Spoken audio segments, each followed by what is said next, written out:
জন্ম নিলে একদিন মরতেই হবে, আর মৃত্যুর পর যে আরেক জীবন রয়েছে এই বিষয়টি আমরা সকলেই জানি। কিন্তু কি হবে যখন জীবিত কেউ জানার চেষ্টা করবে যে মৃত্যুর পর কি হয়? এই রকমই ভয়ঙ্কর একটি পরীক্ষা করেছিল একদল মেডিকেল স্টুডেন্ট। তো তারা কি এমন রহস্য উদ্ঘাটন করেছিল, আর কী বা হয়েছিল তাদের শেষ পরিণতি? তাই রোমাঞ্চকর কিছু অভিজ্ঞতার সাক্ষী হতে ভিডিওতে একটি লাইক দিয়ে দেখতে থাকুন সম্পূর্ণ মুভিটা। মুভির শুরুতে আমরা একটি মেডিকেল স্টুডেন্টকে দেখতে পাই যে তার বোনকে নিয়ে কোথাও একটা যাচ্ছিল, আর এই মেয়েটির নাম ছিল কোর্টনি। সে যখন গাড়ি চালাচ্ছিল হঠাৎ করে অন্যমনস্ক হওয়ার কারণে তাদের একটি বড় ধরনের অ্যাক্সিডেন্ট হয়ে যায়, আর এতে করে কোর্টনিদের গাড়িটি একটি নদীতে গিয়ে পড়ে।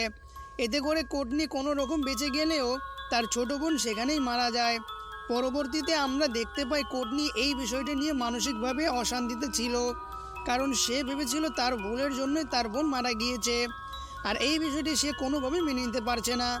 এরপর থেকে কোর্টনি শুধু সবসময় তার বোনের মৃত্যুর কথাই ভাবছিল।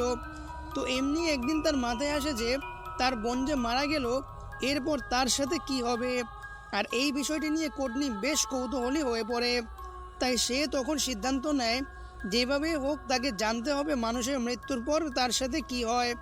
পরবর্তী সিনে আমরা দেখতে পাই কোর্টনি একটি রোগীকে দেখে অবাক হয়ে যাচ্ছিল, কারণ কিছুক্ষণের জন্য সেই মহিলাটির হার্টবিট বন্ধ হয়ে গিয়েছিল, মানে সে এক প্রকার মারা গিয়েছিল। তবে পরবর্তীতে ডাক্তাররা কৃত্রিম উপায়ে তাকে সুস্থ করে তোলে। কোর্টনি তখন সেই মহিলাটিকে জিজ্ঞেস করে, আপনার যখন হার্টবিট বন্ধ হয়ে গিয়েছিল সেই সময়কার অভিজ্ঞতা আপনার কেমন ছিল? মানে কোর্টনি তখন সেই মহিলাটির কাছে আফটার লাইফ সম্পর্কে জানতে চেয়েছিল, কিন্তু আমরা দেখতে পাই সেই মহিলাটি কোর্টনিকে কোনো কিছুই বলতে পারে না।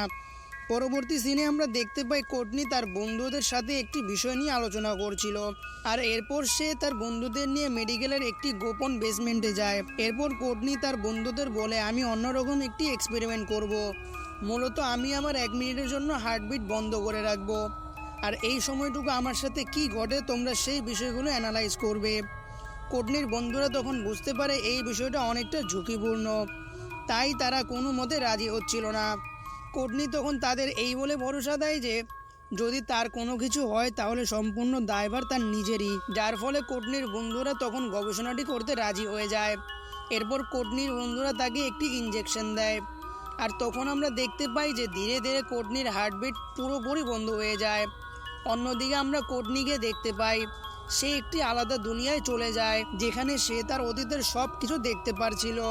সে তার ছোটবেলা থেকে এখন পর্যন্ত যা কিছু করেছে সমস্ত কিছু তার চোখের সামনে বারবার দেখানো হচ্ছিল। এইভাবে প্রায় 1 মিনিট কেটে যায়, কিন্তু কোর্টনির বন্ধুরা দেখতে পায় এখনও কোর্টনির জ্ঞান ফিরছিল না, তাই তারা বেশ চিন্তায় পড়ে যায়। কোর্টনির বন্ধুরা তখন অনেকভাবে চেষ্টা করে কোর্টনির জ্ঞান ফেরানোর জন্য, কিন্তু অনেক চেষ্টার ফলেও তারা পারে না। তাই কোর্টনির বন্ধুরা তখন বিপদ বুঝতে পেরে একজন সিনিয়র ডাক্তারকে কল করে, আর সেই লোকটি আসার পর কোর্টনির বন্ধুরা তাকে সমস্ত ঘটনা খুলে বলে। সেই ডাক্তারটি তখন একটি পাইপের সহযোগিতা নেয়, আর কৃত্রিমভাবে অক্সিজেন দিয়ে পুনরায় কোর্টনির জ্ঞান ফিরে আনে। এরপর তারা যখন সবাই মিলে কোর্টনির ব্রেন অ্যানালাইজ করে দেখে, তখন তারা বুঝতে পারে কোর্টনির যখন হার্টবিট বন্ধ হয়ে গিয়েছিল তখন তার ব্রেন পুরোপুরি কালো হয়ে যায়। কিন্তু এরপরেও 2টি জায়গার বেশ পরিবর্তন দেখা যায়, যার মধ্যে একটি জায়গা যেখানে মানুষের ক্ষুধা তৃষ্ণা এগুলা থাকে, আর আরেকটি জায়গা ছিল যার মাধ্যমে মানুষ তার ইমোশনকে কন্ট্রোল করে। কোর্টনি যখন এই গবেষণা করে এরপর থেকে সবাই লক্ষ্য করে যে কোর্টনি আগের থেকে অনেকটা শারীরিক আর মানসিকভাবে শক্তিশালী হয়েছে। পরবর্তীতে আমরা দেখতে পাই কোর্টনি 12 বছর আগে যেভাবে পিয়ানো বাজাতো সে এখনও আবার পুনরায় সেভাবে পিয়ানো বাজাচ্ছিল। কোর্টনির এরকম বিশাল পরিবর্তন দেখে তার বন্ধুরাও বেশ অবাক হয়ে যায়, আর তারা সিদ্ধান্ত নেয় যে তারাও নিজেদের ওপর এই গবেষণাটি করবে। যেই ভাবা সেই কাজ। পরবর্তীতে আমাদের দেখানো হয় কোর্টনির বন্ধু জেমির ওপর এই গবেষণাটি করা হয়, আর যখন তার হার্টবিট বন্ধ হয় দেখা যায় সেও কোর্টনির মতো আলাদা একটি জগতে চলে যায়। সেখানে সে তার গার্লফ্রেন্ডকে দেখতে পায়, আর সেই সময় তার গার্লফ্রেন্ড ছিল গর্ভবতী। কিন্তু সবথেকে খারাপ বিষয় হলো জেমি তখন সেই সময় তার গার্লফ্রেন্ডকে ছেড়ে দিয়েছিল, আর এই বিষয়টি নিয়ে সে এখনও অনুতাপ করে।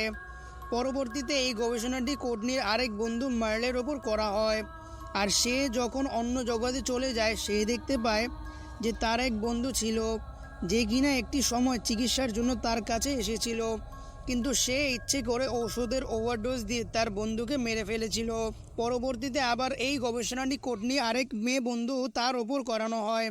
সে যখন অন্য জগতে চলে যায়, সে দেখতে পায় যে ছোটবেলায় তাদের স্কুলে তার এক বন্ধু ছিল, যে কিনা তার থেকে পড়াশোনায় অনেকটা ভালো ছিল।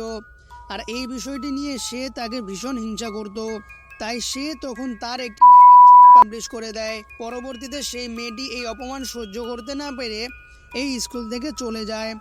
এত কিছু থেকে আমরা এটা বুঝতে পারি যে এই গবেষণা যেমন একটি দিক থেকে ভালো ছিল, যেমন মানুষ তার অতীতের সমস্ত কিছু দেখতে পারছিল, এমনকি তাদের ক্ষমতাও বেড়ে যাচ্ছিল। অন্যদিকে আবার একটি খারাপ দিকও ছিল। এই গবেষণার ফলে তারা অতীতের যে সমস্ত পাপ কাজ করেছিল সেগুলো তাদের পুনরায় মনে পড়ে যায়। পরবর্তী সিনে আমরা দেখতে পাই কোটনি সহ তার সকল বন্ধুরা এনজয় করার জন্য একটি পার্টিতে যায়। সেখানে গিয়ে তখন সবাই নিজেদের মতো সেলিব্রেট করছিল। আর এরপর যখন পার্টি শেষ হয়, সবাই নিজের মতো করে চলে যায়। এরপর কোটনিও যখন চলে যাচ্ছিল, হঠাৎ করে তখনই সে তার ছোট বোনকে দেখতে পায়। এতে করে কোটনি অনেকটা ভয় পেয়ে যায়। সে তখন তার ছোট বোনের পিছু নেয়। আর আমরা দেখতে পাই তার ছোট বোন একটি গাড়িতে গিয়ে প্রবেশ করে। কোটনি যখন গাড়ির ভিতরে গিয়ে তাকায়, সে তখন তার ছোট বোনের বীভৎস লাশ দেখতে পায়। এতে করে কোটনি তখন অনেকটা ভয় পেয়ে যায়, আর সে তখন সেখান থেকে পালিয়ে আসে। পরবর্তী সিনে আমরা জেমিকে দেখতে পাই। সে যখন বাসায় আসে, তার রুমের মধ্যে ছোট্ট বাচ্চার কান্নার আওয়াজ শুনতে পায়। জেমি তখন খেয়াল করে যে এক টুকরো কাপড়ের নিচ থেকে কান্নার আওয়াজ আসছিল।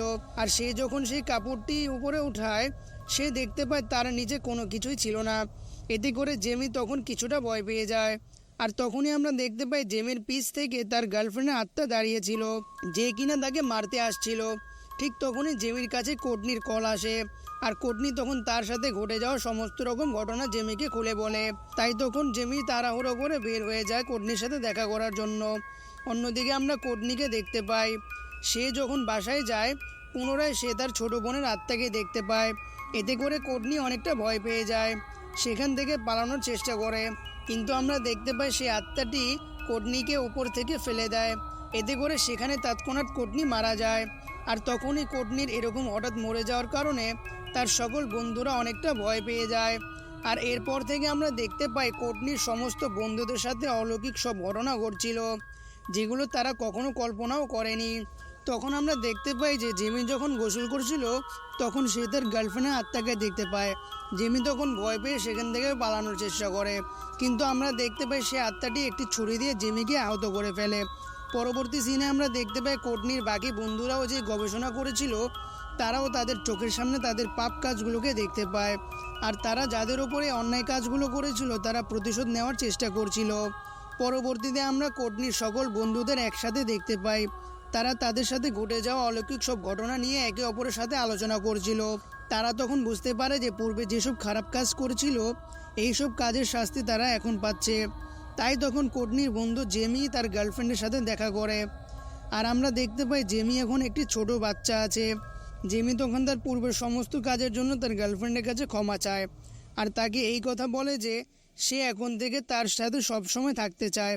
আমরা দেখতে পাই তার গার্লফ্রেন্ড প্রথম দিকে মেনে না নিলেও অনেক বোঝানোর পর সে মেনে নেয়। অন্যদিকে কোটনির আরেক বন্ধু তার ছোটোবেলার সেই বান্ধবীর কাছে যায়, যার সে একের পর এক ছবি ভাইরাল করে দিয়েছিল। তারা যখন সেই মেয়েটিকে সমস্ত ঘটনা খুলে বলে, আমরা দেখতে পাই সেই মেয়েটি ভীষণভাবে রেগে যায়। আর সে তখন তাদেরকে সেখান থেকে চলে যেতে বলে, কিন্তু তারা অনেকভাবে বোঝানোর পরও শেষ পর্যায়ে সেই মেয়েটি মেনে নেয়। কিন্তু এখানে সবচেয়ে বড় সমস্যা হল, মার্লো যে অপরাধটি করেছিল সে তার কাছে কোনো মতে ক্ষমা চাইতে পারে না, কারণ সে তার বন্ধুর সাথে যে অন্যায় করে, যার কারণে তার বন্ধু মারা গিয়েছিল। এরপরের দৃশ্যে দেখানো হয় মার্লো যখন গাড়িতে করে কোথাও একটা যাচ্ছিল, কেউ হঠাৎ করে তার পেছন থেকে মুখ চেপে ধরে আর তাকে মেরে ফেলার চেষ্টা করে। এতে করে মার্লো যখন নিজেকে বাঁচাতে চায়, আমরা দেখতে পাই গাড়িটি একটি অ্যাক্সিডেন্ট করে। আর এতে করে মার্লো বুঝতে পারে সে যতক্ষণ না তার পাপ কাজের জন্য ক্ষমা চাচ্ছে, ততক্ষণ তার বেঁচে থাকা অসম্ভব। তাই সে তখন পুনরায় তার বন্ধুদের মেসেজ দেয় আর বলে, আমি পুনরায় সে ভয়ানক গবেষণাটি করতে যাচ্ছি, কারণ সে ভেবেছিল সে পুনরায় অতীতে গিয়ে তার বন্ধুর কাছে ক্ষমা চাইবে। তাই মার্লো তখন তার পরিকল্পনা মতো সেই বেসমেন্টে আসে আর নিজের ওপর ইঞ্জেকশন দিয়ে তার হার্টবিট বন্ধ করে দেয়। কিন্তু আমরা দেখতে পাই যে মার্লো পুরোপুরি একটি অন্য দুনিয়ায় চলে যায়, যেখানে তার চারদিক ছিল খুবই অন্ধকার। কিন্তু এরপরেও মার্লো তার বন্ধুকে খুঁজতে থাকে। এভাবে চারদিকে অনেকটা খোঁজার পর মার্লো একটি লাশকে দেখতে পায়, আর আমরা দেখতে পাই একটি ছিল তার বন্ধুরই লাশ। মার্লো যখন তার বন্ধুর কাছে যায়, আমরা দেখতে পাই হঠাৎ মার্লোর বন্ধুর লাশটি জেগে ওঠে আর মার্লোর ওপর আক্রমণ করে দেয়। মার্লো অনেক চেষ্টা করে নিজেকে বাঁচানোর জন্য, কিন্তু আমরা দেখতে পাই সেই লাশটি মার্লোকে কোথাও একটা নিয়ে যাচ্ছিল।